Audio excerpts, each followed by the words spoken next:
किसी भी कीमत पे इस बिल को हम लोग बिहार में लागू नहीं करेंगे।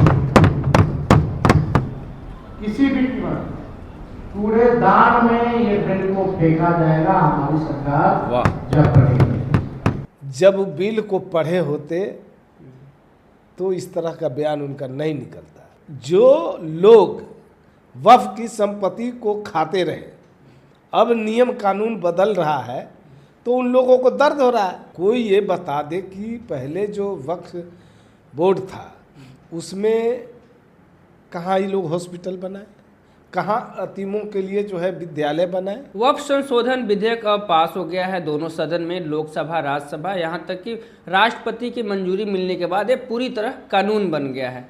पर तेजस्वी यादव कह रहे हैं कि अगर हमारा सरकार आए तो हम इसको कूड़ेदान में डाल देंगे। इन्हीं सब मुद्दों पे बात करेंगे। हमारे साथ अभी जदयू के प्रवक्ता हिमराज सर हैं। क्या कहिएगा सर? देखिए, सबसे पहले तो हम इस मुद्दे पर यही कहेंगे कि जिन तेजस्वी जी की चर्चा आपने की, हमें लगता है कि इस बिल को उनको पढ़ने का मौका नहीं मिला। जब बिल को पढ़े होते तो इस तरह का बयान उनका नहीं निकलता।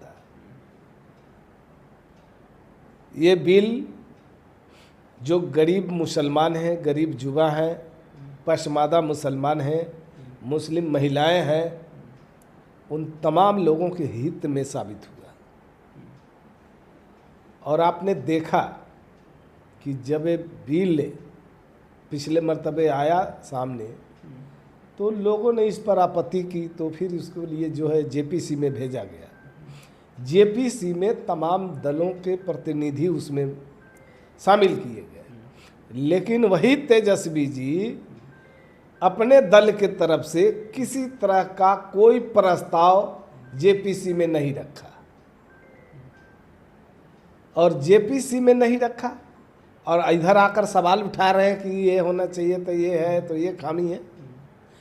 अरे जब आपको मौका मिला तो आपने अपने तरफ से कोई सवाल उसमें दिया नहीं, कोई प्रस्ताव दिया नहीं जेपीसी को। अब जेपीसी तो आपने सही कहा कि अब तो राष्ट्रपति की मंजूरी के बाद एक कानून का रूप ले चुका है। अब इस कानून को आने के बाद उसमें भ्रष्टाचार रुकेंगे।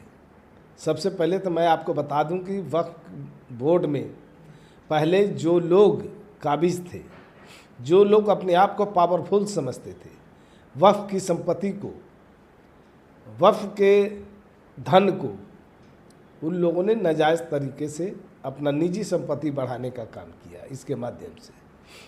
और कई राजनेता भी उसमें शामिल थे। तो जो लोग वक्फ की संपत्ति को खाते रहे, अब नियम कानून बदल रहा है तो उन लोगों को दर्द हो रहा है।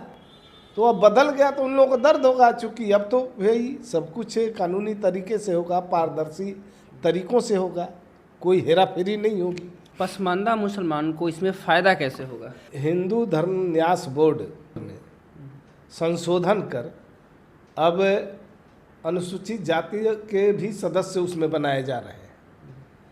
तो दरअसल जिन लोगों को वंचित करके रखा गया था तो इस बिल का कोई माने मतलब नहीं था। अब जो वक्फ में जो पशमादा मुसलमान हैं, कोई कमेटी में इनको नहीं रखा जाता था, इनके हित की बात नहीं होती थी, यतीमों के लिए जो है व्यवस्था थी, तो यतीमों के लिए कोई काम नहीं हुआ। कोई ये बता दे कि पहले जो वक्फ बोर्ड था उसमें कहाँ ये लोग हॉस्पिटल बनाए, कहाँ यतीमों के लिए जो है विद्यालय बनाए, या उनकी जो बिगड़ी हुई दशा थी, जो दुर्दशा झेल रहे थे लोग, उससे मुक्ति दिलाने के लिए कौन सा काम किया? ऐसा कुछ नहीं किया लोगों ने। तो अब इन लोगों को मौका मिलेगा, जो वंचित लोग थे उन लोगों को पूरा पूरा मौका मिलेगा। जदयू में जो मुस्लिम नेता हैं वो इस पार्टी को छोड़ रहे हैं, यहाँ तक इस्तीफा तक दे रहे हैं। तो आपको लगता है कि आने वाले चुनाव में इसका गलत प्रभाव पड़ेगा वोट पर? देखिए, भ्रामक प्रचार है। जनता दल यू के किसी विधायक ने इस्तीफा नहीं दिया, जनता दल यू में किसी एमएलसी ने इस्तीफा नहीं दिया, जनता दल यू के कोई बड़े पदाधिकारी ने इस्तीफा नहीं दिया।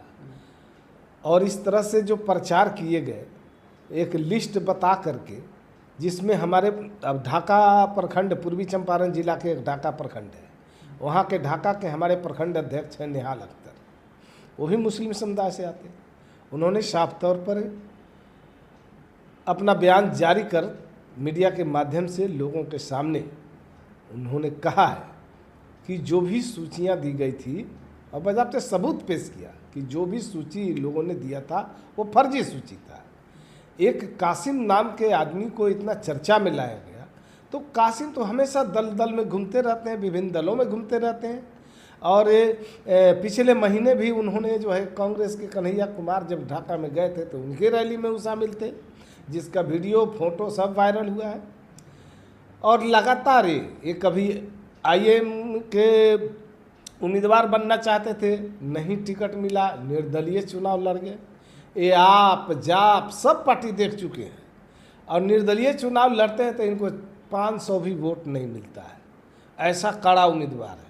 वो आदमी के बारे में प्रचार किया गया कि जदयू के पूर्व विधायक पार्टी छोड़ दिए, जो कभी विधानसभा का गेट भी नहीं देखा।